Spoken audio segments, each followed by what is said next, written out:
Go. Alright, I'm going to give my class here on recognizing and giving first aid for heat injuries. Alright, recognizing and giving first aid for heat injuries. The task is identify 3 types of heat injuries and how to treat them. The conditions given in a classroom environment with highly motivated soldiers. And of course, go to your soldier's manual of common tasks for the standard. Next slide, please. Say it one more time. First assessment is low, emergency exits, drink water, stay hydrated. Next slide. Alright, Beltran, can you read that for me? Recognize and give first aid for heat injuries. Heat injuries can occur during both hot weather and temperate conditions when the normal temperature control mechanisms of the body are overwhelmed. This may occur when fluids are not adequately replaced, soldiers not adequately rested, or body heat is not dissipated. So it does not have to be hot for you to get a heat injury. Just as long as your body cooling mechanism is overwhelmed, you can't get a heat injury. Next slide, please. Alright, identify the signs and the symptoms. Does anybody know the signs and symptoms of heat cramps? Muscle cramps, either abdomen or extremities. Right. Go ahead and click it. You can read that. Grasping or massaging a limb, arm, or leg, or bending over in an effort to relieve the pain of an abdominal cramp. The skin can be wet with perspiration or unusual thirst. Alright, next slide. Alright, does anybody know how to treat heat cramps? Yeah, go ahead and click next slide. Alright, you're going to move to a shaded area if you need to. Improvise a shade. You can do this with your jacket. You can do it with poles, blankets, anything. Just improvise a shade if you want to be cool. You're going to loosen the casualty's clothing, loosen his boots. Of course, if it's a chemical environment, don't loosen the clothing. You're going to have them slowly drink 1 quart of cool water, and then if they still need help, seek medical help and evacuate. Next slide. Alright, signs and symptoms of heat exhaustion. Anybody? This one's a little easier.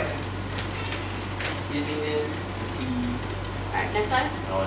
fatigue, Alright, these are the most common signs. These ones are usually what happens is the sweating, weakness, dizziness, headache, and you're going to have a loss of appetite. Can you click the next? Click it one more time. And these are the other signs.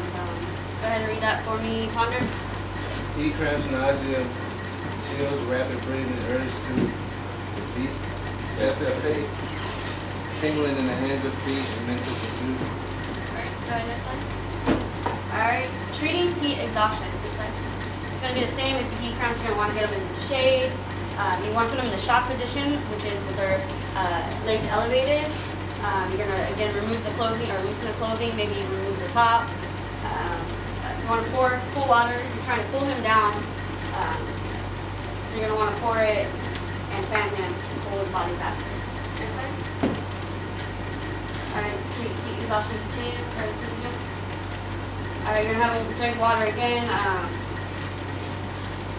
If he is being sick, then he's going to need to get an IV. So if you're CLS qualified, or if you want to hurry up and get him to the medic, because he does need an IV. If he can't drink water. And then if somebody does pass out because of heat exhaustion, for the rest of the day they're going to have to take it light because they might be prone to pass out again. Next slide. Alright, signs and symptoms of heat strokes, the most serious ones. Does anybody know some of the symptoms? unconsciousness, lack of severe or skin freeze.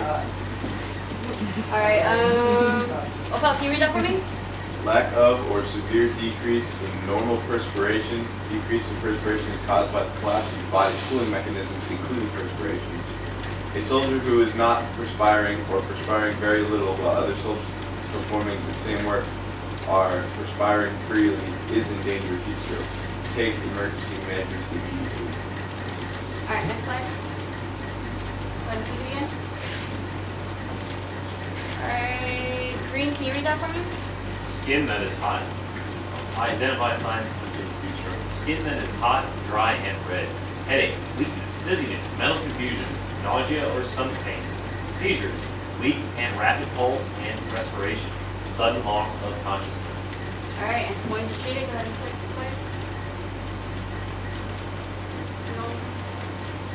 Alright, so heat stroke is a medical emergency. You're going to want to get treatment for that person as quick as possible. So you do want to continue on with cooling them down, but if you can get them to seek treatment, try to do that as fast as possible and then start cooling them down en route. So Odom, can you read this slide for me? Heat stroke is a medical emergency. In heat stroke, the body's internal core temperature increases to dangerous levels. If the casualty's body temperature is not lowered quickly, brain injury or death may result. Send someone to get medical help while you work with the casualty. Move the casualty to a cool area, or improvise a shade, loosen or remove the casualty's outer garments. Alright, next slide please. Alright, so ways to treat them, you're going to want to, again, same as before, position him into on his back with his feet elevated, pouring cool water on him, fanning him. You're just trying to cool him down as quick as possible. You want to loosen his clothing, take off his jacket, loosen his boots. Have him slowly drink 1 quart of water. If you can't drink, hook him up to an IV. Next slide. One more time. Evacuate the casualty as soon as possible. It's very important. Do not delay evacuation in order to start the cooling measures. And then, of course, you're going to want to monitor the casualty's breathing. You might have to administer CPR. Alright, any heat injury casualty should be examined by medical personnel even if he appears to recover fully. Heat injuries can be avoided by adequate rest,